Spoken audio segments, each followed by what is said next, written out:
Hello বন্ধু, কেমন আছো তোমরা সবাই? আমি তো খুব ভালো আছি। তোমাদের আমার একটা ভিডিওতে স্বাগত জানাই। ঠিক আছে, এই ইন্ট্রোটা যে কতবার যে নিলাম তা তোমাদের বলে বোঝাতে পারবো না, অনেকবার নিয়েছি। ঠিক আছে, জানি না এবার ঠিক হয়েছে কিনা। চলো দেখো কি সুন্দর ওয়েদারটা, দেখেছো? উফ, কি ভালো লাগছে। উফ, হেভি লাগছে এই ওয়েদারটা, যে আমার কি ভালো লাগে না।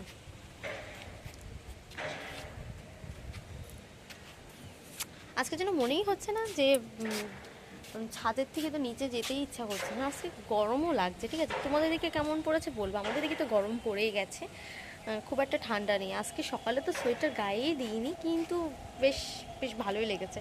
কোনো ঠান্ডা ঠান্ডা নেই এদিকে। হাওয়াটাও দিচ্ছে, দেখা যাচ্ছে বসন্তকাল চলে এসেছে। আমার যে বসন্তকালটা যে এত ভালো লাগে তোমাদেরকে কি বলবো। খুব খুব খুব ভালো লাগে। আমার মতো কাদের কাদের এরকম বসন্তকাল ভালো লাগে তোমরা কমেন্টে জানিয়ে যেও। ঠিক আছে,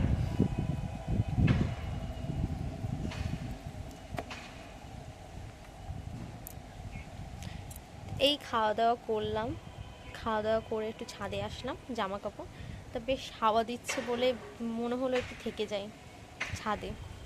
হাওয়া দিচ্ছে তো খুব ভালো লাগছে ছাদে, তাই ছাদে দাঁড়িয়ে গেলাম।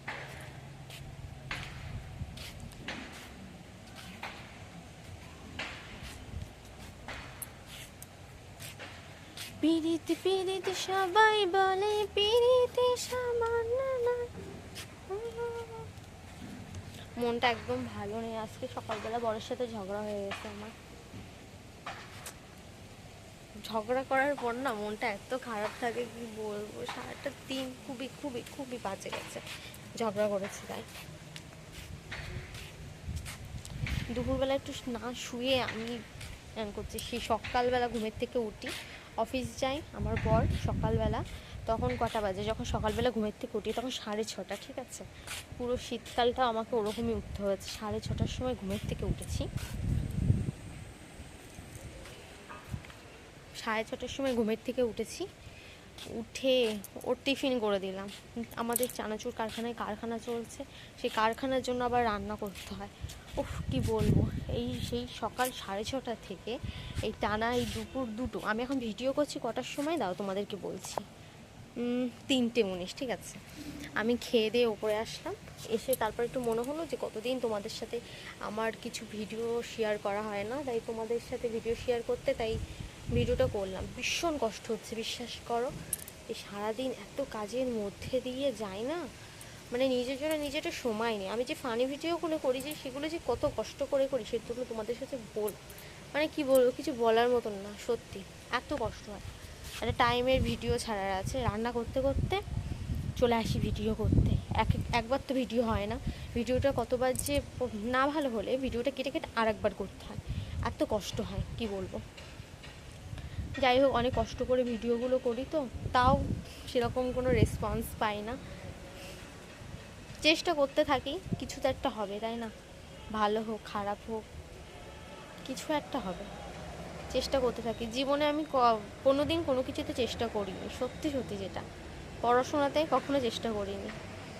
হয়েছে হবে, না হয় না হবে, এরকম একটা ভাবনা চিন্তা ছিল আমার। ঠিক আছে, এখন একটু আফসোস হয়, পড়াশোনাটা যদি একটু মন দিয়ে করতাম। আর তারপরে যখন পড়াশোনা করতে চেয়েছিলাম আমি, বাবা মার কিছু আর্থিক অবস্থার জন্য আর পড়াশোনাটাও হয়ে ওঠেনি। তারপর তো হয়ে গেল বিয়ের পর পড়াতে চেয়েছিল এরা, কিন্তু সংসারের কাজ করব না পড়াশোনা করব, কোনটা করবো বলো? দুটো একসাথে কখনোই হয় না, সংসারও হয় না পড়াশোনাও হয় না। তাই পড়াশোনাটাকে বাদই দিয়ে দিলাম, সংসারটাকে বেছে নিলাম। তাও একটা একটা নিজে উপার্জন না করলে যে কত কথা শুনতে হয় একটা মেয়েকে, সেটা একটা মেয়েই জানে। তাই চেষ্টা, এইটা হচ্ছে আমার চেষ্টা।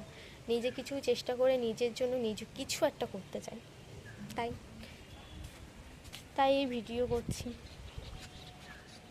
আস্তে আস্তে কিছু তো একটা হবে তাই না? তোমরা প্লিজ কমেন্ট করে জানিও আমার ভিডিওটা কেমন লাগে। ঠিক আছে, তোমরা কীরকম টাইপের ভিডিও দেখতে চাও সেটাও আমার সাথে শেয়ার করো। আমি চেষ্টা করব সেরকম ধরনের কিছু ভিডিও শেয়ার করার তোমাদের সাথে। আমি খুব একটা ভালো কথা বলতে পারি না, প্রথম কথা। দ্বিতীয় কথা হচ্ছে আমি কোনো ভালো ভিডিওই করতে পারি না, এর জন্য হয়তো কোনো ভিডিওতে লাইক কমেন্ট শেয়ার কিছুই আসে না। কিন্তু তাও প্লিজ সাপোর্ট করো। আর তোমরাও আমার মতো যারা নতুন নতুন ইউটিউবার, তারাও আমাকে কমেন্ট করে যেও। আমি তোমাদের গিয়েও সাপোর্ট করে আসবে, ঠিক আছে, তোমাদের ভিডিওতে গিয়েও। চলো ভিডিওটা বেশি বড় করব না, অনেকটা বড় হয়ে গেছে, 5 মিনিট হয়ে গেছে আমি তোমাদের সাথে বকবক করছি। যদি ভিডিওটা ভালো লেগে থাকে লাইক, কমেন্ট, শেয়ার, সাবস্ক্রাইব সব কিছু করে দিও। চলো বাই, ভালো থেকো, সুস্থ থেকো, টাটা।